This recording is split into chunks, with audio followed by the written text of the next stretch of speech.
ఇదిగో అన్న ఈ మాట చాలా ప్రాముఖ్యమైన పదం. సహజంగా తెలుగులో మనకి పెద్దగా దాన్ని గురించి ఆలోచించాం. హెబ్రీ భాషలో నుంచి తర్జుమా చేయబడిన 39 పుస్తకాల్లో ఈ మాట మనకు కనిపిస్తుంది. కొత్త నిబంధన గ్రీకులో నుంచి తర్జుమా చేయబడింది గనక ఇడియో ఓ అనే పదం, దానిలో నుంచి తెలుగులో ఇదిగో అనేటువంటి పదాన్ని తీసుకుని వచ్చారు. ఇది 234 సార్లు కొత్త నిబంధనలో మనకు కనిపిస్తుంది. ఒక యోహాను సువార్తకే పరిమితమైతే 19 సందర్భాల్లో ఈ మాట మనకు కనిపించడాన్ని చూస్తాం. లేదా యోహాను సువార్త 19కే పరిమితమైతే 5 సందర్భాల్లో ఈ మాట మనకు కనిపించడం విశేషం. కనుక చాలా ప్రాముఖ్యమైన మాట. ఇది 3 సందర్భాల్లో వాడేదిగా మనం చూస్తాం. ఒకే ఒక సందర్భాన్ని చెప్పాను మీకు. అందులో మొదటిది సిగ్నిఫికెంట్ మూమెంట్స్ అంటాం. ప్రాముఖ్యమైన క్షణాలు లేదా ఘట్టాలకి ఈ పదాన్ని ఉపయోగిస్తాం. మిగిలిన 2 సందర్భాలు మనం తర్వాత చూడొచ్చు. అలాంటి ప్రాముఖ్యమైన సందర్భాల్లో ఒకటి యేసుక్రీస్తు ప్రభు యొక్క జన్మదినం. అదే మనం చూసాం లూకా 2:10-11. అంతేకాదు ఈ దినాన యేసుక్రీస్తు ప్రభు వారి యొక్క మరణాన్ని గురించి సర్వలోకము దాన్ని పండుగగా ఆచరిస్తూ ఉండగా ఆ సందర్భంలో కూడా ఈ పదము వాడబడినట్లుగా చూస్తాం. ఇది చారిత్రాత్మకమైన సందర్భం, సంఘటన లేదా క్షణాలు. కనుక ఇలాంటి చారిత్రాత్మకమైన ప్రాముఖ్యమైన క్షణాలకి, సందర్భాలకి, ఘట్టాలకి ఈ పదం వాడారు. ఆ మాట ఎప్పుడైతే మనం వింటామో మీరు చూడండి, బిహోల్డ్ ఇదిగో అని ఎవరైనా అంటే వెంటనే మనం ఏం చేస్తాము? ఆ స్వరము ఎక్కడి నుంచి వస్తుందో అటువైపుగా మనము తిరుగుతాం. So behold that word draws our attention towards the speaker who speaks. ఎవరైతే ఆ మాట పలుకుతున్నారో ఆ వ్యక్తి వైపుగా మన గమనం ఏమవుతుంది? మళ్లించబడుతుంది. కనుక ఇదిగో అబ్బాయి అమ్మాయి అన్నారనుకో, వెంటనే ఎవర్రా మాట్లాడుతుందని మనం వెంటనే తిరిగి చూస్తాం. ఇది నాన్న యేసుక్రీస్తు ప్రభువారిని సిలువ వేయడానికి వచ్చిన జన సమూహమును ఉద్దేశించి అప్పటికే సైనికులు యేసుక్రీస్తు ప్రభువారి యొక్క తల మీద ముళ్ళ కిరీటం అల్లారు. అప్పటికే ఆయనను తీసుకుని వచ్చి ఊదావస్త్రం ఆయన మీద వేశారు. తర్వాత ఆయన మీద ముసుగు వేసి పిడుగుద్దులు గుద్దారు. గడ్డపు వెంట్రుకలు పెరికారు. ఆయన మీద ముఖం మీద ఉమ్మి వేశారు. నువ్వు క్రీస్తు అయితే నిన్ను కొట్టినవాడు ఎవడో ప్రవచించమని ఎగతాళి చేశారు. ఈ దృశ్యమంతా కనబడుతూ ఉంది. అయితే 19 మొదటి వచనాల్లో చూస్తే ఆయన కొరడా దెబ్బల చేత కొట్టబడినట్లుగా కూడా మనం చూస్తాం. కనుక ఒకవైపు రక్తసిక్తమైన దేహము, మరోవైపు తల మీద ముళ్ళ కిరీటము, ఊదారంగ వస్త్రం వేసుకుని ఎప్పుడైతే ఆయన బహిరంగంగా తీసుకురాబడ్డాడో వెంటనే పిలాతు చూశాడు. చూసిన వెంటనే బిహోల్డ్ ద మ్యాన్, ఇదిగో ఈ మనుష్యుడు. అప్పటికే 19:4 అన్నాడు, ఎవరి మనుష్యుడు? ఇతని యందు ఏ దోషమును నాకు కనబడలేదు అన్నాడు. 19:14 వచ్చేసరికి బిహోల్డ్ యువర్ కింగ్, ఇదిగో మీ రాజు అని ఆయన సెలవిచ్చినట్లుగా మనం చూస్తాము. కానీ మా రాజు Caesar is our king, he is not our king. ఆయన మాకు రాజు కాడు, కైసరే మా రాజు ప్రభువు అని యేసుక్రీస్తు ప్రభువారిని తృణీకరించినటువంటి ప్రజలు మధ్య యేసు నిలబెట్టి ఇదిగో ఈ మనుష్యుడు అని ప్రకటన చేసినట్లుగా మనం చూస్తాం. ఈ దినాల్లో కూడా యేసుక్రీస్తు ప్రభువారిని కేవలము మనుష్యుడిగా మాత్రమే పరిగణిస్తున్నారు. కానీ దైవత్వ పరిపూర్ణత కలిగిన మనుష్యుడని ఇదైనా ప్రపంచం గుర్తించకపోవడం శోచనీయం. అయితే పౌలు అద్భుతంగా రాశాడు, ఆయన ఆకారమందు మనుష్యుడుగా కనబడ్డాడు, శిలువ మరణం పొందినంతగా విధేయత చూపించి తన్ను తానే అప్పగించుకొనిన దేవుని కుమారుడు. ఆయనకు రాస్తూ పైన ఆయన దేవునితో సమానంగా ఉన్నవాడు. అంటే ఒక విధంగా దేవుడే నరావతారిగా మనుషుల పోలికలో పుట్టాడు, దాసుని స్వరూపాన్ని ధరించుకున్నాడు, మనుష్యుడిగా ఆకారమందు కనిపించాడు, దాసునిగా తను తానే రిక్తునిగా శిలువ మరణం పొందినంతగా చేయబడ్డాడు. అలాంటి యేసుక్రీస్తు ప్రభు వైపుగా మనం కూడా మన గమనాన్ని మళ్లించి ఆయన తేరి చూడాలన్నదే ఈ యోహాను భక్తుని యొక్క ముఖ్యమైన ఉద్దేశం. అందుకే ఈ పదాలు కొంచెం బోల్డ్ లెటర్స్‌లో కనిపిస్తాయి. మీరేమన్నా చూసారా? వ్యత్యాసాన్ని కూడా గమనించాలి. ఏదో నడుచుకుంటూ పోతా ఉండడం కాదు. నడుచుకుంటా అంటే బైబిల్ చదువుకుంటూ వెళ్ళడం కాదు. ఆ లెటర్స్ ఎలా ఉన్నాయి? మిగతా లెటర్స్‌కి, అక్షరాలకి, ఈ అక్షరానికి వ్యత్యాసాన్ని చూస్తారు. బోల్డ్ లెటర్స్‌లో మీరు కనిపిస్తారు. అది కూడా పెద్ద అక్షరాలు మనకు కనిపిస్తాయి. It's a significant moments. ఇది ప్రాముఖ్యమైన ఘట్టానికి సంబంధించినది. ఆ ప్రాముఖ్యమైన ఘట్టానికి కేంద్ర బిందువు ఒక వ్యక్తి. ఆయనే యేసుక్రీస్తు ప్రభువారు. ఇదిరైనా యేసుక్రీస్తు ప్రభువారు అప్పగించబడ్డాడు. ఇదిగో మీ రాజు అన్నాడు, కానీ అంగీకరించలేదు. కానీ ఆయన మాత్రము యూదుల రాజైన యేసు అని విలాసం రాశాడు. 3 భాషలకు చెందిన మాటలకు రాయబడ్డాయి. యేసు సిలువ వేయబడ్డాడు. ఇప్పుడు యేసుక్రీస్తు ప్రభువారిని చూస్తూ ఆయన పలికిన మాటల వైపుగా ప్రజలు ఆకర్షించబడుతూ ఉన్నారు. ఇది నాన్న మీరు చూడండి, ఎవరైనా చివరిసారి మాట్లాడే మాటలకి చాలా ప్రాముఖ్యతనిస్తారు. ఆదికాండం 49లో యాకోబు తన 12 మంది కుమారుని పిలిచి చివరి మాటలు పలికాడు. అందుకే వాటిని పరిశుద్ధాత్మ దేవుడు గ్రంథస్థం చేశాడు. ఇశ్రాయేలు సమాజం అంతటినీ పిలిచాడు పెద్దలతో పాటు.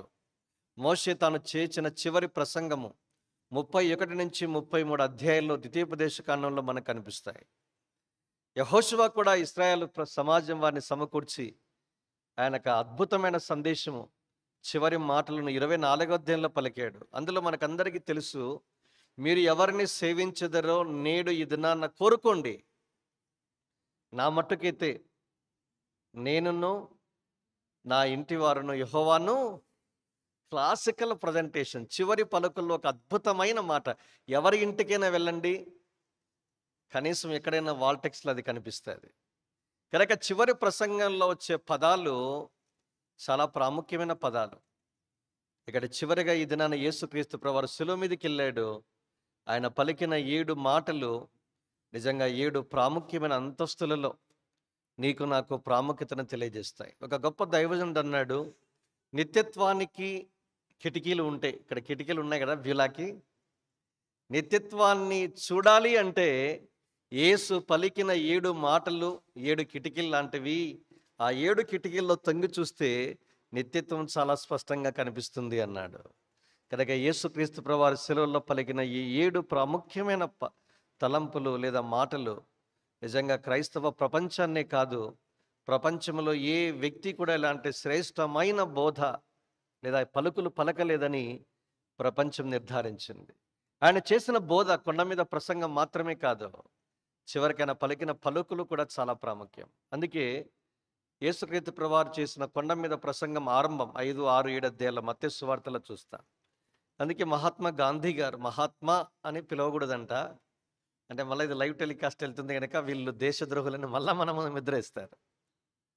సరే, ఆల్టోర్ డిఫరెంట్ సబ్జెక్ట్, అది ఎందుకు వచ్చినా కూడా మనకి. తన మనవడు ఆయనకి ఒక మంచి సలహా ఇచ్చాడు. ఇది the Holi Bible making of modern India అనేటువంటి ఒక పుస్తకాన్ని డాక్టర్ విశాల్ మంగళవాడి రాశారు. ఇది చాలా ప్రాముఖ్యమైన పుస్తకము. అంటే బైబిల్ ఆధునిక భారతదేశపు దశ దిశ చరిత్ర గతులు ఇలా మార్చింది, ప్రభావితం చేసింది అని చెప్పడానికి ఒక పుస్తకం రాశాడు. మొన్ననే మనము 75 వసంతాలు పూర్తి చేసుకున్నాం. ఏంటది? జనవరి 26. రాజ్యాంగాన్ని మనమే రాసుకుని 75 వసంతాలు, 75 ఇయర్స్. కనుక ఈయన కూడా 75 ఏళ్ళ వయసులో, అంటే విశాల్ మంగళవాడి గారికి 75 ఏళ్ళు నిండిన కారణాన ఈ పుస్తకం రిలీజ్ చేశాడు.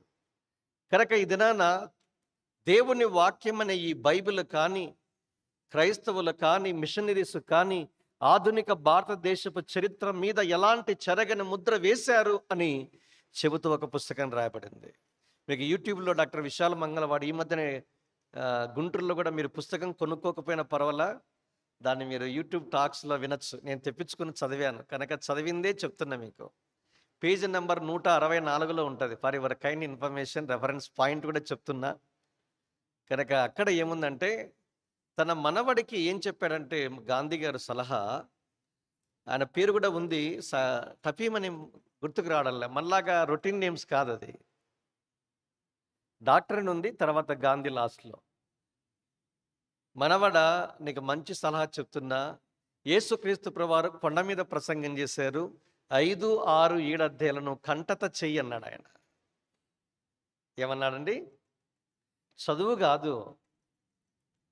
బై హార్ట్ చేయమన్నాడు. ఎంతమంది క్రైస్తవ తల్లిదండ్రులు తమ పిల్లలకి చెప్తారండి? ఒక అన్యుడు తన మనవడితో కంటత చేయమని చెబితే మనం ఇంకెంత గొప్పగా చెప్పాలి?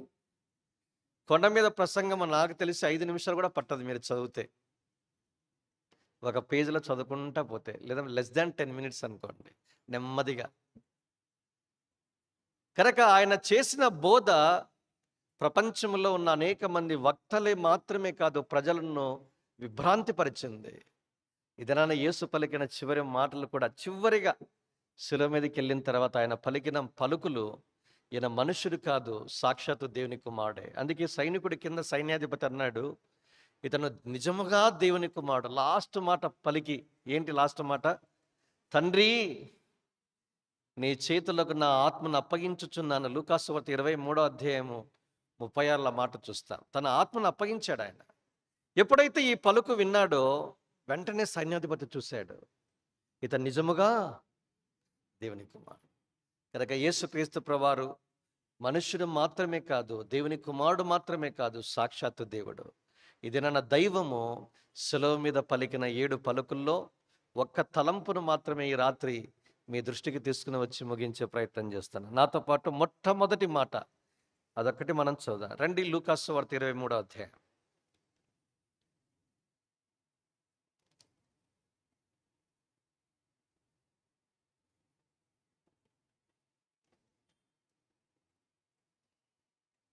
నలభై 46 నేను చెప్పింది. తండ్రి నీ చేతిని నా ఆత్మకు 36 అని చెప్పాను, క్షమించండి. ఇప్పుడు మనం చదవాల్సింది 33, 34 వచనాలను మనం చదువుదాం. వారు కపాలమనబడిన స్థలమునకు వచ్చినప్పుడు అక్కడ కుడివైపున ఒకనిని, ఎడం వైపున ఒకనిని, ఆ నేరస్తులను ఆయనతో కూడా సిలువ వేసిరి. యేసు, తండ్రి, వీరేమి చేయుచున్నారో వీరు ఎరగరు గనక వీరిని క్షమించుమని చెప్పాను. వారు ఆయన వస్త్రములు పంచుకొనుటకై చీట్లు వేసిరి. మధ్య భాగం గమనించండి. తండ్రి, వీరేమి చేయుచున్నారో వీరు ఎరగరు గనక వీరిని క్షమించు. ఈ మాటను మనము ధ్యానించనైనాం. మీరు చూడండి, father forgive them, they don't know what they are doing. ఈ మాటను 4 భాగాలుగా విడగొట్టి మనం ధ్యానించే ప్రయత్నం చేద్దాం. ఫస్ట్ అండ్ ఫార్మోస్ట్ థింగ్ సంబోధన అంటాం దాన్ని. ఏమన్నాడు? తండ్రి అనే మాట సంబోధించినట్లుగా మనం చూస్తాం. మీరు వెంటనే గుర్తించాలి, యేసుక్రీస్తు ప్రభువారు కల్వరి శిలువలో పలికిన 7 మాటల్లో మీరు చూస్తే ఆయన తండ్రి, దేవుడు అనేటువంటి పదాలు 3 మాటలకు ఉపయోగించినట్లుగా మనం చూస్తాం. మొదటిది ఏంటి? ఇదే మనం చదువుకున్న మాట. రెండవది ఏంటి అంటే 4వ మాట, సెంటర్. 7 వచనాలలో లేదా 7 మాటల్లో 4వది ఏంటది? మనం చదువుకున్న మాటే. నా దేవా, నా దేవా, నా చెయ్యి ఎలా విడిచితివి అనేది ఒకటి. నా లాస్ట్ మాట, తండ్రి, నా ఆత్మని నీ చేతికి అప్పగించుచున్నాను లాస్ట్.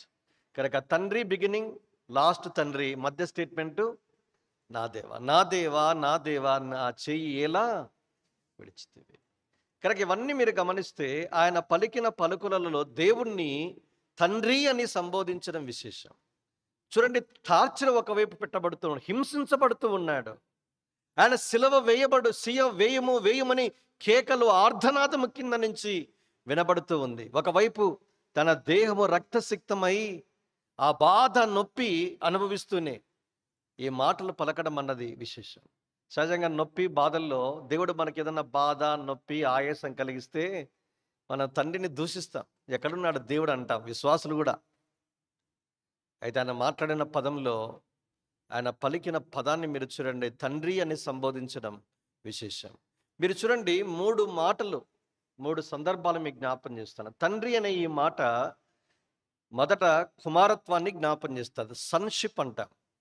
ఇది నీవు నేను కూడా తండ్రి అని దేవుని పిలిచే ఆధిక్యతను దేవుడు ఇచ్చాడు మనకి. ఇది ఎవరికి సాధ్యము? యోహాను 1:12 ప్రకారము తన్ను ఎందరు అంగీకరించెదరో, అంటే తన నామమందు విశ్వాసముంచు ప్రతి వారిని దేవుని పిల్లలగుటకు దేవుడు ఏమిచ్చాడు? అధికారం ఇచ్చాడు.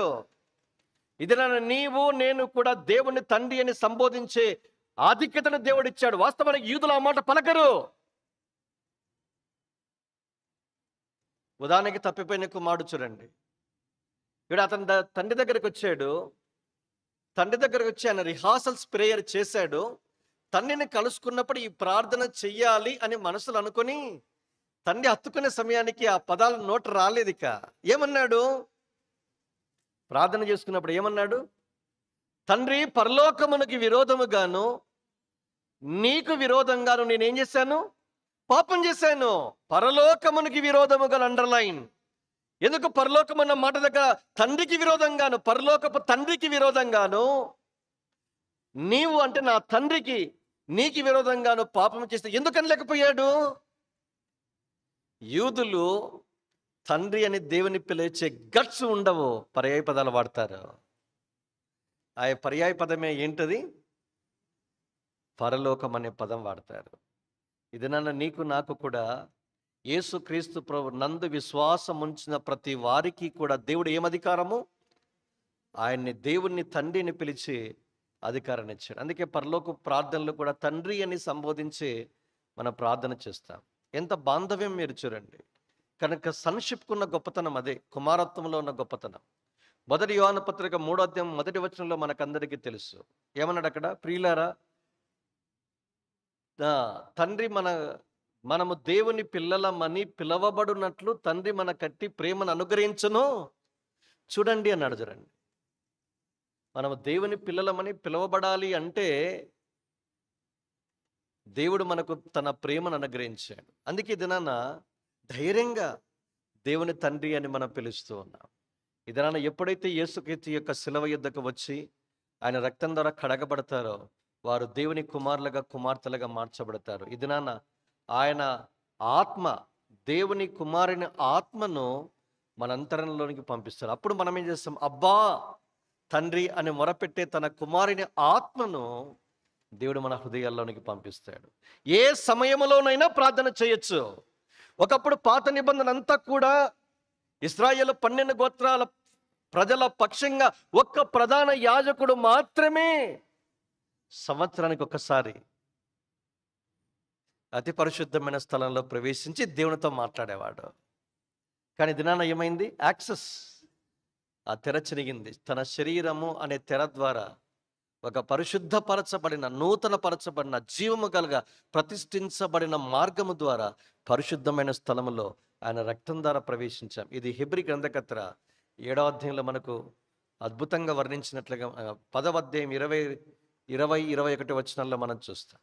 కనుక మన కొరకు ఏర్పరచబడిన మార్గం ఇది, జీవము గల మార్గము. ఇది ప్రతిష్ఠించబడింది. యేసుక్రీస్తు ప్రభువారి యొక్క శరీరమును తెర ద్వారానే లోనికి ప్రవేశం. ఏ మధ్యవర్తి లేడు.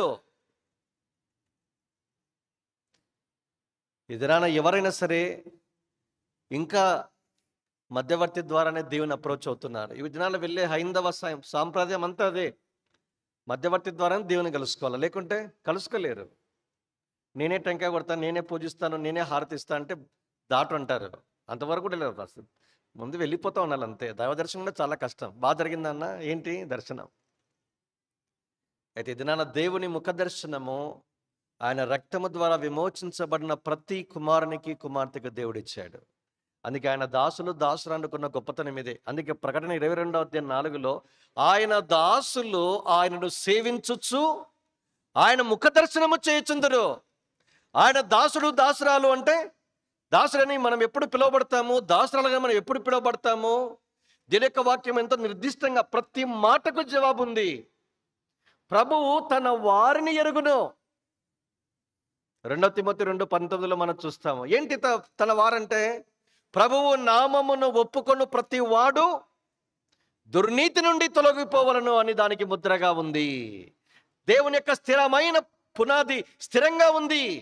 ఆ పునాదికి ముద్రలు ఉన్నాయి. అందులో ఒకటి ఏంటంటే, ప్రభువు నామమును ఒప్పుకొను ప్రతి వాడును దుర్నీతి నుండి తొలగిపోవలను. ఎవరైతే యేసుక్రీస్తు ప్రభువారి యొక్క నామమును ఉచ్చరించి ఆయన శిలువ యుద్ధ పాపాలు ఒప్పుకుంటారో వారు దుర్నీతి నుంచి తొలగించబడతారు. వారి దుర్నీతి, పాపము, దోషము కడగబడుతుంది, పవిత్రపరచుండి ఆయన వారుగా మార్చబడతారు. ఆయన వారే ఆయన దాసులు దాసురాండ్రు, వారే ఆయన సేవించుచు ఆయన ముఖ దర్శనం చేస్తారు. మధ్యలో ఎవ్వరే కానీ లేరుక. అందుకే ఇది నా తండ్రి అని ఎప్పుడైనా 24/7 ఎవరికైనా కాల్ చేస్తే ఎంగేజ్ వస్తుందేమో. మీరు చేసిన కాల్ వేరే కాల్లో మాట్లాడుతున్నాడు, బిజీగా ఉంది, please try after some time. ఇక్కడ ఏముండదు అట్లా. ఎప్పుడు కాల్ చేసినా వింటాడు ఆయన. అందుకే నీతిమంతుల మీద ఆయన తన దృష్టిని వారు చేసే ప్రార్థనల వైపుగా ఆయన చెవియొగ్గి ఆలకించేవాడు. అందుకే ఎప్పుడైనా ఉంటాడు. అందుకే ఆయన దగ్గరికి ఎప్పుడైనా మనము సమీపించేదానికి దేవుడు మార్గము సుగమం చేశాడు. అది యేసుక్రీస్తు యొక్క శిలువ మరణము, ఆయన కార్చిన రక్తం ద్వారానే సాధ్యమైంది. అది మొట్టమొదటి తలంపు. తండ్రి అన్న మాటకు రెండవ తలంపు ఏంటంటే పార్ట్నర్షిప్. అంటే పాలివారంగా మనం చేయబడతాం. ఇప్పుడు చూడండి, 18 సంవత్సరాల లోపు ఉన్నంత వరకు పిల్లవానికి ఆస్తి మీద హక్కు ఉండదు. అంటే దాన్ని ఏమంటాము, దాని వారసుడిగా వారసురాలుగా ఉండరు. ఒక గార్డియన్ పర్యవేక్షణలోనే ఉంటాడు. ఎప్పుడైతే ఫుల్ ఏజ్ వచ్చిందో 18 ఏళ్ళ తర్వాత ఇప్పుడు తండ్రి సంపాదించిన ఆస్తుల్లో మాత్రమే కాదు, తండ్రి బాధ్యతల్లో కూడా పాలివారైతారు. అందుకే మీరు చూడండి, వ్యాపారము చేసే వాళ్ళు ఉన్నప్పుడు దాన్ని ఏమంటాము, చందన బ్రదర్స్, పార్ట్నర్స్, బ్రదర్స్ అంతా కలగలిపి పార్ట్నర్షిప్ అది.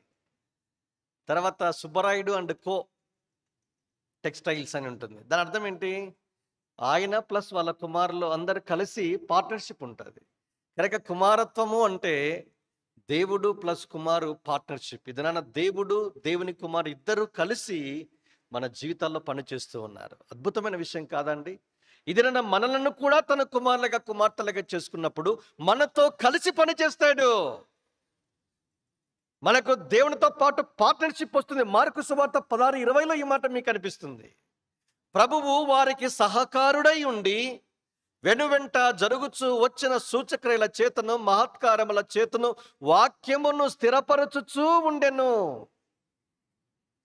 ప్రభు వారికి సహకారుడు తెలుగు తర్జుమా. ఇంగ్లీష్లో ఏముంటుంది, the lord working with them. ప్రభు వారితో కలిసి పనిచేస్తున్నాడు. ఇది అద్భుతమైన విషయం. చాలా సింపుల్గా కనబడుతుంది, కానీ చాలా గూఢమైన విషయం ఇది. ఇదేనా మనము పని చేస్తున్నామంటే, మీరు దేవుని సేవ మాత్రమే కాదండి, మీరు ఇంట్లో పని చేస్తున్నారంటే మీతో కలిసి ప్రభు పని చేస్తూ ఉన్నాడు. మీరు చాలామంది సాఫ్ట్వేర్ ఇంజనీర్స్ ఉంటారన్నా, చాలా టెన్షన్ పడుతున్నానన్నా, 9 గంటలే చెప్పారు కానీ 12 గంటలే చెప్పిస్తున్నారు. More work less wages, Indian strategy or Indian culture అది. ఎక్కువ పని చేపిస్తారు, తక్కువ జీతం ఇస్తారు, కనుక ఒత్తిడికి గురవుతారు. అప్పుడు మీరు క్లెయిమ్ చేయవలసిన ప్రామిస్ ఏంటో తెలుసా అండి? మార్క్ 16:20, ప్రభు వారికి సహకారుడై ఉండి, అంటే ఇంగ్లీష్లో వర్కింగ్ విత్ యూ, మీతో కలిసి పనిచేయడానికి ఆహ్వానించండి. ప్రభు మీతో కలిసి పని చేస్తే, చదువుల్లో కూడా ప్రభువునే మీరు, తండ్రి నేను ఓపెన్ చేస్తున్నా, ఫిజిక్స్ కానీ టఫ్, నాకు మ్యాథమెటిక్స్ కానీ లేదా ఇంకొక XYZ ఏ సిలబస్ అయినా ఎటైనా చదువుతూ ఉన్నా నాకు మీరు సహాయం చేయండి, బోధించండి. గుడ్ టీచర్ ఆయనే మీకు బోధిస్తాడు. మీరు ఆలోచించండి, ప్రార్థించండి, ఆయన సహాయం తీసుకునండి, మీరు అద్భుతాలు చవి చూస్తారు. నేను అనుభవించాను కనుక మీకు తెలియజేస్తున్నా. ఇక్కడే వరంగల్ మా యూనివర్సిటీ యూజీ అండ్ పీజీకి 12 ఏళ్ల గ్యాప్లో మాస్టర్స్ డిగ్రీ చేశాను, కాళోజీ నారాయణరావు యూనివర్సిటీలోనే. వాస్తవానికి అది NTR university of health sciences రెండు క్లబ్ అయినప్పుడు, విడిపోయాం కదా, విడిపోయినప్పుడు చేశాను నేను. కనుక కాళోజీ నారాయణరావు మీకు అందరికీ తెలుసు. ప్రాకుడు రాళ్ళు అనే ఒక పుస్తకానికి జ్ఞానపీఠ అవార్డు ఆయనకి ఇచ్చారు. తెలంగాణ రాష్ట్రంలో ఇద్దరికి జ్ఞానపీఠ అవార్డు వచ్చాయి. మొదటిది డాక్టర్ సి నారాయణ రెడ్డి కరీంనగర్, నెంబర్ 2 కాళోజీ నారాయణరావు. ఇవి రెండు కూడా, ఈ ఇద్దరు కూడా తెలంగాణలో most famous figures in relation to literature. ఇవి తెలుసుకోవాలి మనం. మన భాష, మన సంస్కృతి, మనకున్న సాంప్రదాయాలు ఎరగడానికి చాలా ప్రాముఖ్యం. ఇవన్నీ జనరల్ స్టడీస్. మీరు మందిరానికి వస్తే వాక్యంతో పాటు జనరల్ స్టడీస్ చెప్తాం మీకు. మీకు ఏం ఫీజు తీసుకోము, బయట అయితే ఫీజు ఇవ్వాలి. మీరు ఎన్నో కాంపిటేటివ్ ఎగ్జామ్స్ రాస్తూ ఉంటారు. కనుక ఇవన్నీ చాలా ప్రాముఖ్యం. కనుక ఏం చెప్తున్నాను అంటే, కష్టపడి చదివేటప్పుడు 12 ఏళ్ల గ్యాప్‌లో చదివితే ఏమన్నా బుర్రకు పడుతుందా అండి? యూజీకి, పీజీకి 12 నాతో పాటు నేనే లాస్ట్ సీనియర్ సిటిజన్ అంటారు వాళ్ళు. ఎందుకు 24, 28 ఏళ్ళే పీజీ చేస్తారు. నేను ఆల్మోస్ట్ 40, 39, 40 ఏటా చేశాను నేను. నాకంటే ఇంకొకాయన వచ్చాడు. ఆయన 55వ ఏట చేశాడు. ఆయన అన్నాడు, "సార్ ఇంతమంది యవ్వనస్తులు చూస్తుంటే అందరూ కాంపిటీటివ్ ఒకే ఒక సెంటర్ ఏశారు తెలంగాణకి అంతటికి." అన్నాడు, "సార్ వీళ్ళందరూ చూస్తుంటే అమ్మాయిలు, అబ్బాయిలు షార్ప్ బ్రెయిన్స్ ఉంటాయి గదా! ఎట్లా మనం పోటీకి నిలిచి తట్టుకోగలం సార్" అన్నాడు. నేనన్నాను, "మీరు జనసంఖ్యను ఎప్పుడు చూడొద్దండి. పోటీ అన్నది వచ్చిన ఈ దాన్నేమంటారు? ఆహ్, కాంపిటీషన్‌లో ఉన్న వాళ్ళని ఏమంటాము? సరే కాంపిటీటర్స్ అందాము. ఈ ఎగ్జామ్ రాసిన పోటీదారుల మన పోటీ అన్నది మనకి పోటీదారులకి కాదు సార్" అన్నాను. అని ఒకంత ఆశ్చర్యంగా చూస్తున్నాడు. నేను చెప్తున్నా ఎగ్జామినేషన్‌కి వెళ్ళాలి. నేను చెప్పాను, పోటీదారులకి మనకు కాదు పోటీ. మనకు మనం చదివే సబ్జెక్టుకు మాత్రమే పోటీ సార్ అన్నా నేను. అని ఒక విధంగా ఆశ్చర్యంగా చెప్పి ఆయన ప్రేరేపించాను. మళ్ళా మనసులో I can do all things through Christ which strengtheneth me. నన్ను బలపరచు వానింది నన్ను సమస్తమును చేయగలను. ఎంత ధీమాగా వెళ్తానంటే నేనే స్టేట్ ఫస్ట్ వస్తానరా అనుకుంటా నేను.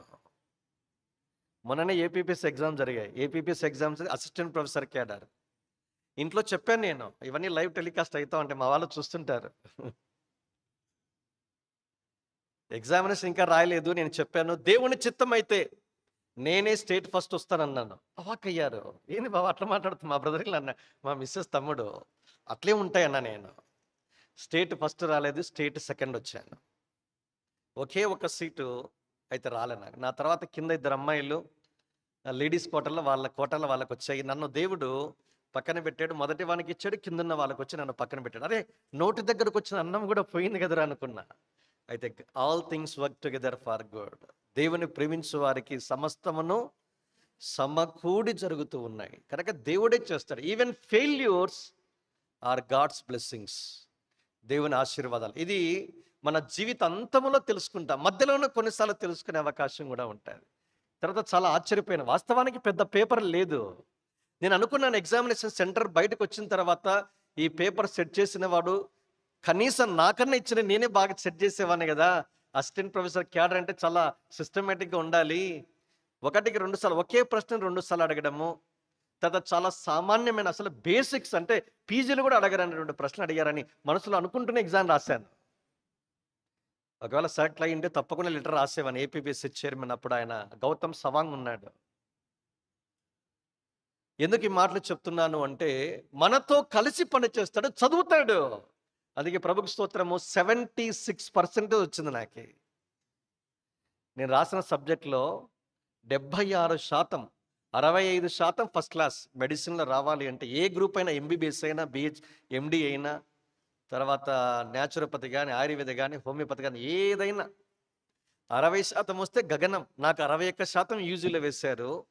పీజీలో first year 76, in toto PG బయటకు వచ్చేసరికి 66% వచ్చింది. మా సార్ అన్నాడు, ఆయనే కరెక్షన్ చేసి నాకు కూడా ఇన్ని మార్కులు రాలేదన్నాడు ఆయన. ఆయన ఆల్ ఇండియా టాపర్ ఆయన. నేను అనుకున్నాడు, చూడండి ఎవరిని చూడొద్దు మనము. బరిలో దిగాము అంటే మన తర్వాత ఎవడైనా అనుకోవాలి. ఎందుకు? ఉన్నాడు కదా పెద్ద ఆయన. ప్రభు నా ప్రక్క నిలిచి నన్ను బలపరచిన గనుక నేను సింహపు నోటి నుండి తప్పించబడితిని. మనకు దేవుని గురించి సరైన అవగాహన లేదు. కేవలం ఆత్మీయమైన విషయాలు ఇవే అనుకుంటాం. అన్ని విషయాలకు ఆయన సరిపోయిన వాడు. He sufficient for all. సమస్తమునకు చాలినవాడు. ఆత్మీయంగా కావచ్చు, భౌతికంగా కావచ్చు, మానసికంగా కావచ్చు, ఆరోగ్యపరంగా కావచ్చు, ఆర్థిక పరంగా కావచ్చు, చదువు కావచ్చు, ఎంప్లాయ్ కావచ్చు, ఫ్యామిలీ లైఫ్ కావచ్చు, ప్రొఫెషనల్ లైఫ్ కావచ్చు, ఎవ్రీథింగ్. వాట్ నాట్ చాలని యేసుక్రీస్తు ప్రభువారు నీకుంటే ఎందుకు దిగులు, ఎందుకు నిరుత్సాహము, ఎందుకు కృంగుదల? కనుక రెండవది ఏంటంటే పార్ట్నర్షిప్. తండ్రి అన్న మాట సంబోధన, ఆయన మనతో కలిసి పనిచేస్తాడు. సేవలు కూడా అంతే. విసుగొస్తుంది కొన్నిసార్లు. బాధలు, శ్రమలు, నిందలు, ఒక్కొక్క మాటలు తూటాలాగా పేలుతూ ఉంటాయి. మీకు తెలియదు, సేవలు ఉన్న వారికి తెలుస్తుంది అది. అయితే దేవునికి స్తోత్రము. దేవుడు మనతో కలిసి పనిచేసేవాడు. అది రెండవది పార్ట్నర్‌షిప్. మూడవది ఫెలోషిప్. మొదటి యోహాను మొదటి అధ్యాయం 4లో ఒక మాట అన్నాడు. మన సహవాసం అయితే తండ్రితో కూడాను, ఆయన కుమారుడైన యేసు క్రీస్తుతో కూడాను ఉంది. కనుక తండ్రితో కూడా ఏముందంటే ఫెలోషిప్. కనుక తండ్రి అన్న మాట ఎప్పుడైతే ఈ అంతస్తు ఆయన పిలుస్తామో వెంటనే ఆయనతో మనకి ఎలాంటి సహవాసము? తండ్రితో సహవాసంలోనికి వస్తాం. ఇది గొప్ప ధన్యత. ఇది ఒక క్రైస్తవునికి మూడంతల సహవాసం ఉంది. ఒక తండ్రితో మాత్రమే కాదు, కుమారుడితో కూడా ఉంది. ఆ మాట అందులో ఉంది. మూడవది ఫిలిప్పి 2 మొదటి వచనంలో మీరు చూస్తారు, ఆత్మ యందు ఏ సహవాసమైన ఫెలోషిప్ ఇన్ ద స్పిరిట్. మూడంతల సహవాసన మనం పిలువబడ్డాము. మనకు తెలుసు మొదటి కొరింథీ 1:9లో ఆయన అన్నాడు కదా, మన ప్రభువైన యేసుక్రీస్తు దేవుని కుమారుని సహవాసాన్ని పిలవబడిన వారం మనము పిలువబడ్డాం. మూడంతల సహవాసాన్ని పిలువబడితే ఎంతగా మనము కాలరెగరేయాలి. సీఎం ముఖ్యమంత్రి రేవంత్ రెడ్డి గారు పిలిచారంటేనే ఎంతో ఆనందము. ప్రధానమంత్రి పిలిస్తే గ్రేట్ 2, రాష్ట్రపతి కూడా పిలిచారంటే మూడంతల ఫెలోషిప్. ఒక రాత్రి డిన్నర్ మీతో నేను భోజనం చేయాలని కోరుతున్న లేఖలు పంపిస్తే ఒక కార్పొరేటరే ప్రెస్ మీట్ పెడతాడు ఇక్కడ. సీఎం నుంచి వద్దు మనకి, ఎమ్మెల్యే స్థాయిలో ఉన్నవాడే పిలిస్తేనే మేము ఎంతగా మనం అబ్బురిపోతామో, ఎంత సంతోషమో. అరే ముగ్గురు వ్యక్తులు మూడంతల సహవాసాన్ని పిలువబడ్డాము అంటే తండ్రి అనే ఈ సంబోధన, ఆయన కుమారుని యేసుక్రీస్తు యొక్క శిలువ మరణము రక్తమునందలి విశ్వాసము, ఆయన మరణ భూస్థాపన పునరుద్ధానముల ద్వారానే ఇది సాధ్యమయ్యింది. ఇక్కడ ఇంకా ఇలాంటి అనుభవం నీకు లేకపోతే దేవుడు పిలుస్తూ ఉన్నాడు. ఎవరైనా నా స్వరాన్ని విని తలుపు తీస్తే నేను లేనికి వస్తాను, అప్పుడు సహవాసాన్ని కలిగి ఉంటాం. ఎంత అద్భుతమైన విషయం ఒకసారి ఊహించండి. కనుక తండ్రి అనే ఈ చిన్న మాట ఈ గొప్ప 3 విషయాలు మనకు తెలియజేస్తుంది. మొదటిది ఏంటి? మీరు మర్చిపోతారు కాబట్టి, ఫస్ట్ వన్ ఈస్ సన్షిప్, కుమారత్వము. నెంబర్ 2 పార్ట్నర్షిప్, పాలిభాగస్త్వం. మూడవది ఫెలోషిప్, సహవాసం. తండ్రి అనే మాట మీరు గమనించండి, ఇది యేసు తన నోట నుండి మొదట పలికిన మాటలు ఇవే. మరియమ్మ తర్వాత యోసేపు అందరూ యెరూషలేముకి వచ్చారు పండక్కి. 2వ అధ్యాయంలో చూస్తాను లూకా సువార్త. 3 దినాల ప్రయాణమై వెళ్ళిపోయారు. మళ్ళా చూస్తే ఎక్కడ కనిపించలే. మళ్ళా వెనక్కి వచ్చారు. వచ్చి, ఏం నాయనా ఇంత పని చేశావంటే, నా తండ్రి పనుల మీద నేను ఉండవలనని మీరు. తండ్రి అనే సంబోధించాడు చూడండి. 12 ఏళ్ల వయసులో ఏమంటున్నాడు ఇంగ్లీష్లో? ఫాదర్స్ బిజినెస్ అంట. నా తండ్రి పనుల మీద ఉండాలని మీకు తెలియదా అన్నాడంటే, 12వ ఏట ఉండేవాడు ఎక్కడ ఉండాలా? అరే సమ్మర్ హాలిడేస్ అంటే గ్రౌండ్లో ఉండాలి, క్రికెట్ ఆడుకోవాలి వాడు, లేదా మొబైల్ ఫోన్ స్మార్ట్ ఫోన్ దగ్గర ఉండాలి, లేదా టీవీల దగ్గర కూర్చొని కాలక్షేపం చేయాలి. కానీ ఈ చిన్నవాడు 12 ఏళ్ల పిల్లవాడు తండ్రి ఇంటిలో ఉన్నాడు. అందుకే ఆయన 2వ అధ్యాయం యోహాను సువార్తలో చూస్తే, నా తండ్రి ఇల్లును ఏం చేశారు మీరు? వ్యాపారపు ఇల్లుగా చేస్తారని ఆయన కోపపడినట్లుగా చూస్తారు. తండ్రి ఇల్లు అంటే తనకు మక్కువ ఎక్కువ కనుక సంబోధన తండ్రి. సరే, మళ్ళీ ఎక్కువ అవుతుంది కనుక నేను ముందుకెళ్తాను. నెక్స్ట్ పాయింట్, తండ్రి అన్న మాట చెప్పిన తర్వాత సంబోధన అడ్రస్ అంటాం దాన్ని.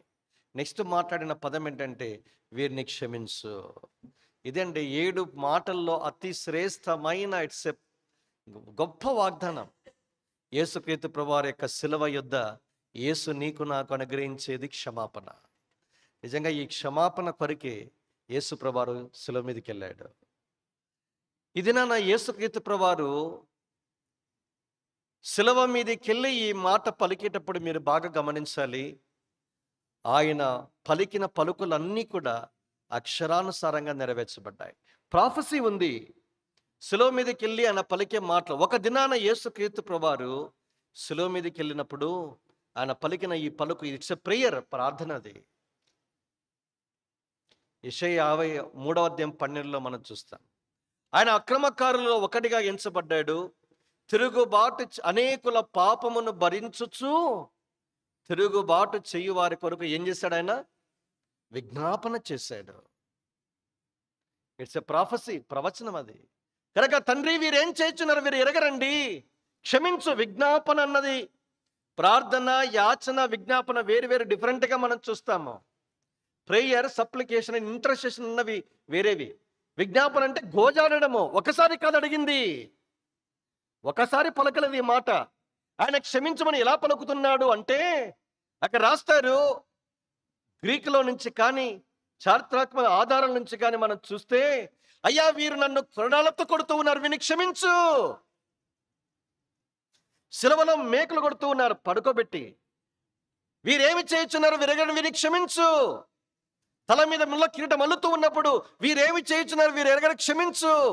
శిలువ మీద ఆయన కొట్టి మేకులతో ఆయన నిలువుడుగా ఆ గోతుల్లో పెట్టి ఆ శిలువని ఆకాశానికి భూమికి మధ్య వేలాడదీస్తున్నప్పుడు కూడా, తండ్రి వీరేమి చేయుచున్నారో వీరు ఎరగరు, క్షమించు. కింద నుంచి వీడు దేవుని కుమారుడు అయితే పైనుంచి కిందికి దిగిరా, నిన్ను నీవే రక్షించుకో. చివరికి వీరు కూడా పక్కనున్న దొంగలు, మమ్మల్ని కూడా రక్షించు. అయితే ఆయన నోటి నుంచి వస్తున్న మాట ఏంటి? ఏమీ వినిపించడం లేదండి ఆయనకి. ఇవెల్లరూ చేసేవి కీడే చేస్తున్నారు.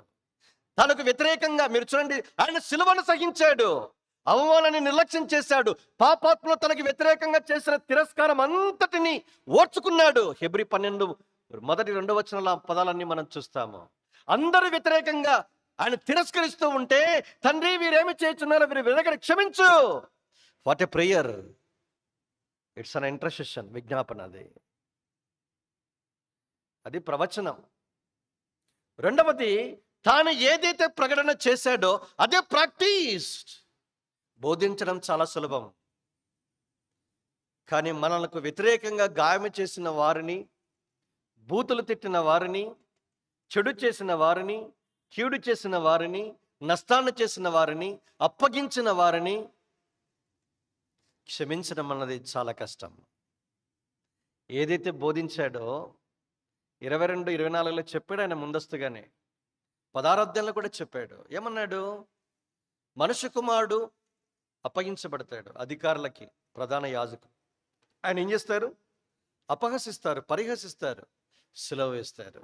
ఇవన్నీ చెప్పినట్టుగానే యేసుక్రీస్తు ప్రభువారు ఇప్పుడు సిలువ మీదకి వెళ్ళాడు. ఇప్పుడు ఏదైతే బోధించాడో అదే తన జీవితంలో నుంచి పలుకుతూ ఉన్నాడు. కనుక జీవితంలో క్షమాపణ అన్నది చాలా గొప్ప విషయం. ఇది ఆషామాషి వ్యవహారం కాదు. ఇది నిజంగా ఒకసారి ఆలోచిస్తే, మంచి చేసిన వారినే మనము క్షమించలేని మనస్తత్వం కలిగింది మనకు. అలాంటిది చెడు, కీడు, నష్టము, శ్రమ, చివరికి మరణానికి అప్పగించే వారిని క్షమించడం అన్నది ఆషామాషి వ్యవహారం కాదు. కానీ ప్రభు వారిని క్షమించాడు.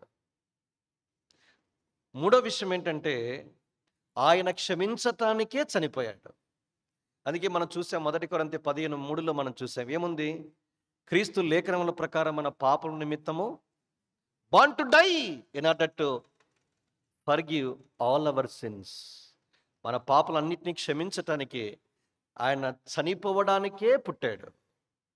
యేసుక్రీస్తు ప్రభువారు జీవించడానికి కాదు, మన కోసం చనిపోవడానికే ఆయన ఈ లోకానికి వచ్చాడు. అందుకే మనం చూసాము, శిలువ మ్రాను మీద వేలాడబడిన వాడు శాపగ్రస్తుడు, శిలువ మీదకి వెళ్ళాడు, శాపగ్రాహిగా మార్చబడ్డాడు.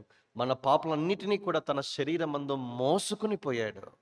1 పేతురు పత్రిక 2వ అధ్యాయం 24లో ఈ మాట మనకు కనిపిస్తుంది.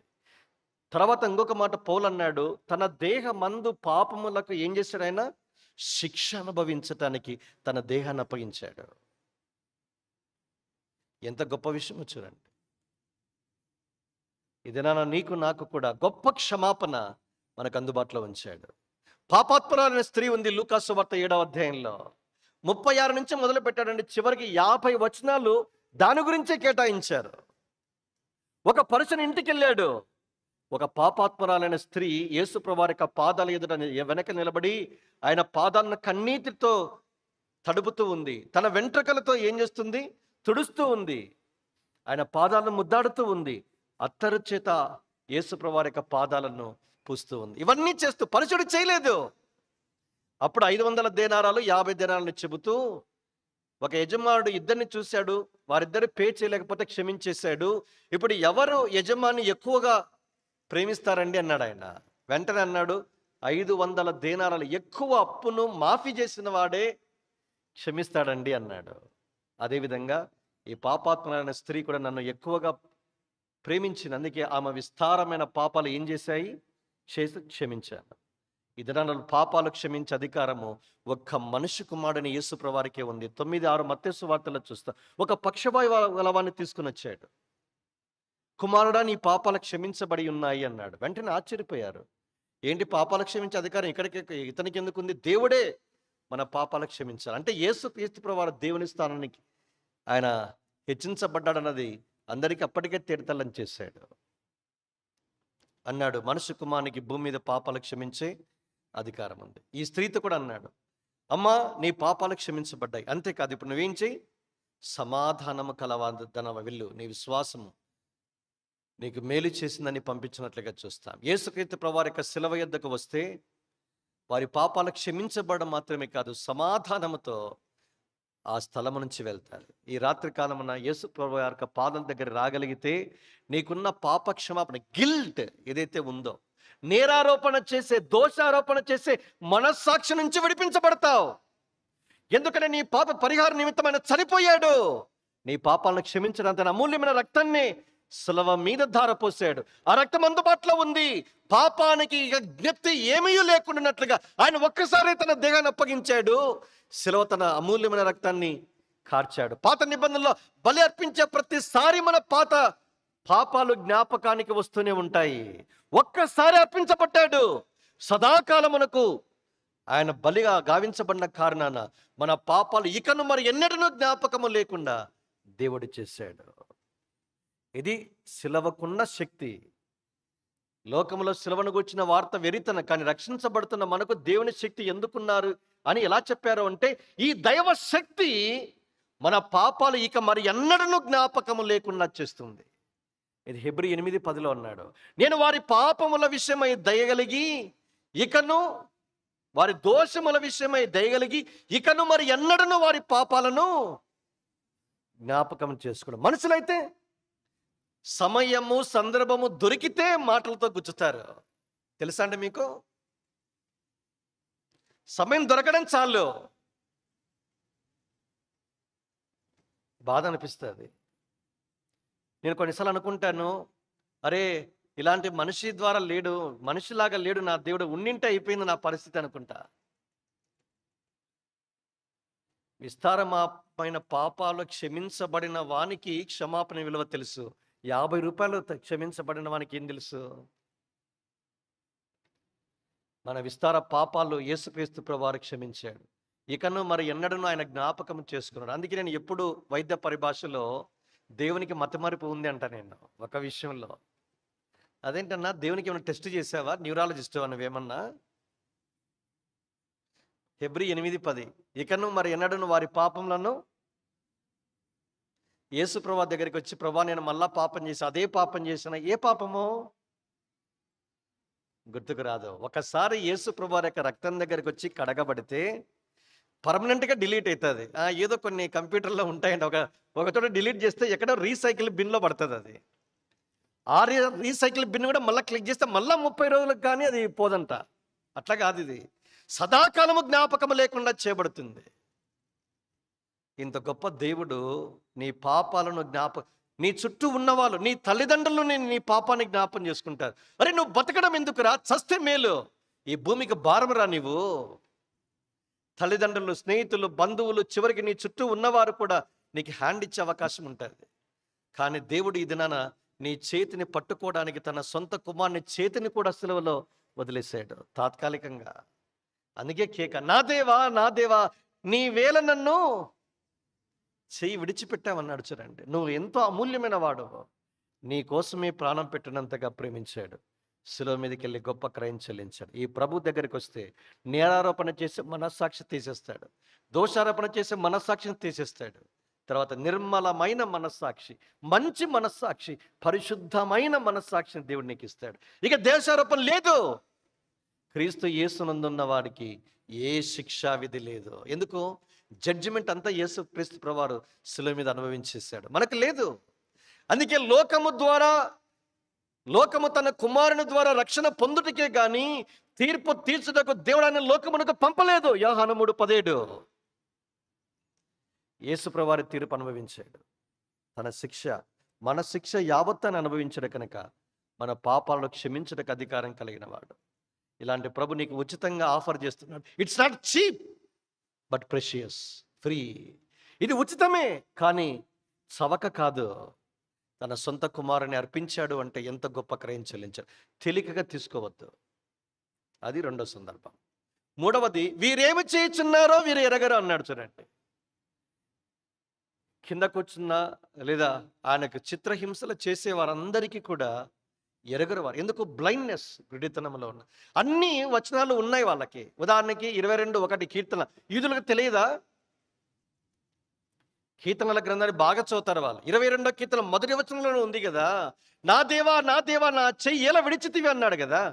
అంతెందుకు, ఇక రాయబడిన మాట మీరు చూడండి, లూకాసు వార్త 24:33లో ఏముంది దాన్ని చూద్దాం. మీకు చూపిస్తాను, వెంటనే నేను క్లోజ్ చేసి ముగించే ప్రయత్నం చేస్తాను. రండి, లూకాసు వార్త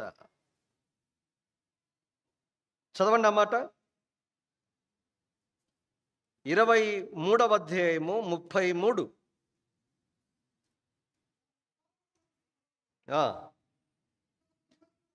ఎడం వైపున ఒకరి ఆ నేరస్తున్న ఆయనతో కూడా సిలువ వేసి. అంటే అర్థం ఏంటి? అక్రమకారులో ఒకనిగా ఎంచబడ్డాడు. యెషయా 53:12 తెలియదా? యూదులు చాలా ఘనంగా ఎంచే పుస్తకం యెషయా గ్రంథం. నెక్స్ట్ కింద మాట చూడండి, 34వ వచనము, వారు ఆయన వస్త్రములు పంచుకొనుటకై. ఇది కీర్తన 22:18లో ఉంది. తెలియదా ఇది? కిందికి రండి, 36వ వచనం. చాలు, 69:21 ఈ మాట ఉంది. ఏముంటుంది? చేదు చెరకని ఆయనకు తాగనిచ్చారు. ఇవన్నీ ఎక్కడ ఉన్నాయి? ప్రాఫసీస్ అంటాం వీటిని, ప్రవచనాలు. దావీదు కీర్తనలో చూసాము, యెషయా గ్రంథంలో చూసాము. యెషయా 700 కంటే ముందున్నవాడు కదా. ఇన్ని ప్రవచనాలు తెలిసినా కూడా వారు సిలువ వేశారు అంటే వీరు ఏం చేస్తున్నారు వీరు. ఎందుకు? గుడ్డితనం. ఇప్పటికీ కూడా గుడ్డితనమే. ఆయన తన స్వకీయుల యుద్ధకు వచ్చారు, కానీ స్వకీయులు ఆయనను నిరాకరించారు. అందుకే అన్నాడు, వీరు ఏం చేస్తున్నారు వీరు ఎరగరు గనక, వీరు ఎరగరు అన్నాడు. నెక్స్ట్ ఫాలోడ్ బై, దయచేసి వీరిని క్షమించుము. కనుక దేవుడు ఈ దినాన కృపాయుగములో మనల్ని దేవుడు ఉంచాడు. మనం చేసే ప్రతి పాపానికి మన మీదకే శిక్ష రావాలి. అయితే దేవుడు కరుణా సంపన్నుడై ఉండి మన పాపానికి మనమే శిక్ష అనుభవించాలి. కానీ దేవుని కుమారుడు శిక్ష అనుభవించటానికి భూమి మీదకి వచ్చాడు. ఈ కృపాయుగంలో దేవుడు నీకు ఒక తరుణం ఇస్తున్నాడు. ఈ తరుణాన్ని నువ్వు పోగొట్టుకుంటే నష్టపోతావు. ఈ పలుకు పలికిన తర్వాత 40 ఏండ్ల తర్వాత ఇశ్రాయేలు ప్రజల మీదకి తీర్పు వచ్చింది. క్రీస్తు శకం 30-30లో చనిపోతే, క్రీస్తు శకం 70లో యెరూషలేము మీదకి దండెత్తి వచ్చారు. మందిరాన్ని ధ్వంసం చేశారు. దేవుని ప్రజల మీదకి హింస చల్లాచెదరి వెళ్ళిపోయారు. 40 ఏళ్ళు వేచి చూశాడు. ఇప్పుడు వేచుతున్నక్కర్లేదు. ఈ కృపాయుగంలో నీకు నాకు అవకాశం ఉంది. నేడే మిక్కిలి అనుకూలమైన సమయం, నేడే రక్షణ దినము, ఇప్పుడే మిక్కిలి అనుకూలమైన సమయం. నేడు అనే రోజులో ఎప్పుడన్నా అంటే ఇప్పుడే. ఇలాంటి కృపాయుగంలో దేవుడు నీ పాపాలు క్షమించడానికి సిద్ధంగా ఉన్నాడు. తనకు మొరపట్టు వారందరిలా కృప చూపించడానికి ఐశ్వర్యవంతుడు, క్షమించడానికి సిద్ధ మనసు కలిగిన వాడు, కోపించుచునే వాత్సల్యము చూపే దేవుడు. తీర్పు తీర్చడానికి రాలేదు, నిన్ను రక్షించడానికి వచ్చాడు. ఆ ప్రభు ప్రార్థనను స్వీకరిస్తే, ప్రార్థన చేసిన ఆ పలుకు విని నన్ను కూడా క్షమించని అడిగితే నీ పాపాలు క్షమిస్తాడు. అపోస్తుల కార్యాలు 3:10లో, అయ్యా మీరు మీ అధికారులకు ఇది తెలియలేదు, తెలియక ఆయన సిలువ వేశారు. 2:23లో కూడా ఆ మాట, దేవుని భవిష్యత్ జ్ఞానం అనుసరించి ఆయన సిలువ వేయబడ్డాడు. 1 కొరింథీ 2:8లో, జ్ఞానులకు ఇది తెలిసి ఉంటే, ఈ జ్ఞానము మీ అధికారులకు తెలిసి ఉంటే మహిమా స్వరూపేగు ప్రభువును మీరు సిలువ వేయక ఉందరు అన్నాడు. చూడండి, ఆ జ్ఞానం మరుగై ఉంది. దేవుడు తన మహిమ కొరకు ఇది చేశాడు అన్నాడు. కానీ ఇదంతా ఎరగక చేశారు. అందుకే క్షమించయ్యా, అడిగే వారికే క్షమాపణ. ఆయన పాదముల చెంత సాగిలపడి పాప క్షమాపణ కొరకు ప్రార్థించే వారికే ఈ క్షమాపణ. కనుక యేసుక్రీస్తు ప్రభువారు కేక వేశాడు, ప్రార్థన చేశాడు, ప్రార్థన చేతనే ముగించాడు. ప్రార్థనతో ఆరంభించాడు. ఆయన నీటి బాప్తిసం తీసుకున్నాడు. లూకాసు వార్త 3వ అధ్యాయం. బయటకు వచ్చాడు. ఏం చేశాడు? మొట్టమొదట చేసిన పని ఏంటంటే, నీటి బాప్తిసం తీసుకుని ప్రార్థన చేయుచుండగా ఆకాశము తెరవబడింది. పావురం వలె పరిశుద్ధాత్మ దేవుడు ఆయన మీద. ఆయన పరిచర్య ఆరంభము ప్రార్థన, పరిచర్య ముగింపు కూడా తండ్రి వీరేమి చేయుచున్నారో వీరిని క్షమి. విశ్వాసులుగా మనం చేయాలి. రక్షించబడిన వెంటనే మన జీవిత ఆరంభము ప్రార్థన, ముగింపు కూడా ప్రార్థనగా ఉండాలి. అలాంటి ప్రార్థన జీవితంతో మనం ఏం కావాలంటే ప్యాక్ కావాలి. ప్రార్థన జీవిత దినాల్లో మధ్యలో కూడా ఉంది. ఏం చేశాడు ఆయన? రాత్రంతా ఒలీవల కొండ, ఉదయకాలమేమో పరిచర్య. రాత్రి ఏం చేస్తాడు? ప్రార్థన. అందుకే హెబ్రీ 5:7 అన్నాడు, ఆయన తన శరీరధారిగా ఉన్న దినాల్లో మహారోదనముతోను కన్నీళ్లతోను తన తండ్రికి మరణము నుండి రక్షింపగలిగిన దేవునికి ప్రార్థన చేశాడు. కుమారుడై ఉండి భయభక్తులు కలిగి ఉన్నందున ఆయన అంగీకరించబడ్డాడు. శరీరధారిగా ఉన్న దినాల్లో మహారోదనము కన్నీళ్లతోనే ప్రార్థన జీవితం. శిలువ మీదకి వెళ్ళినప్పుడే ప్రార్థన చేయగలిగితే మనకి ఇంట్లో ఏసీలు, కూలర్లు, ఇంకా ఏమన్నా XYZలు ఉన్నాయి, కానీ ప్రార్థన చేయడంలే మనం. చూసారా? విశ్వాసాలు ఏం నేర్చుకోవాలి? ఇదే నేర్చుకోవాలి. ఇదొక హెచ్చరిక. ఇదినా నీవు నేను ప్రార్థిస్తే అనేకులు విడిపించబడతారు. బంధించబడిన వారు ఉన్నారు, వారు విడిపించబడాలంటే ప్రార్థన. చీకట్లో ఉన్నారు, వెలుగులోనికి రావాలంటే ప్రార్థన. అపవాది యొక్క బానిసత్వంలో ఉన్నారు, వారికి స్వేచ్ఛ స్వాతంత్రం కావాలంటే ప్రార్థన. ఏదైనా మృత్యువుతో పోరాడుతున్న వారు ఉన్నారు, మరణం నుంచి జీవంలోనికి దాటించబడాలి అంటే ప్రార్థన. ఎంత గొప్పగా మన ప్రార్థన మీద ఆధారపడి అనేకులను క్రీస్తు రాజ్యంలోనికి దేవుడు తీసుకురావాలని మన మీద దేవుడు ఆధారపడితే మనమేమో బిందాస్గా ఉన్నామంతే. అందరు కాదులేండి, నా మట్టుకు నేను చెప్తున్నాను. What a failure! ఎంతగా శిలువ శ్రమ. ఒక చిన్న గాయం కలిగితేనే నొప్పితో రొప్పుతో ప్రార్థన చేసుకోలేను నాయన, నీకే తెలుసు నాయన అని పడుకుంటా. నేను ఎందుకు చేయలేను? నేను ఇదే నన్ను గుచ్చుతుంది కదా. ఎట్లా ప్రార్థన చేయాలి? మనసంతా నొప్పి మీద ఉంది, ఎలా ప్రార్థన చేయగలనయ్యా? కానీ యేసుప్రభు అట్లా కాదే. రక్తసిక్తమైన దేహము, కొరడా దెబ్బ. మీరు చూడాలి, అవన్నీ ఎవిడెన్స్ ఉన్నాయి. ఇప్పుడు నేను చెప్పేదానికి లేదు. చివరికి ముళ్ళు కూడా 2.5 ఇంచెస్ ఉంటుంది. తలలో ఇట్లా దింపుతూ ఉంటే అవి వర్ణనాతీతమైన బాధ. అయినా ప్రార్థన చేశాడు. నాకు అనిపిస్తుంది, మంచి ఆరోగ్యం ఉన్నప్పుడు బాగా సేవ చేయాలి. ఈ మధ్య కాలంలోనే ఒక దేవుని సేవకుడు టేబుల్ మెసేజ్ ఇస్తున్నాడు. బ్రదర్ మహేష్, మహర్షి బాబు తిరుపతిలో పీలేరుకి వెళ్ళాడు. టేబుల్ మెసేజ్ ఇస్తూ కుప్పగూలి చనిపోయాడండి. నా మరణం ఇట్లుంటే బాగుంటుంది కదా అనుకుంటున్నాను నేను. అంటే మన తనువులు దేవుని సేవలో చాలించాలి.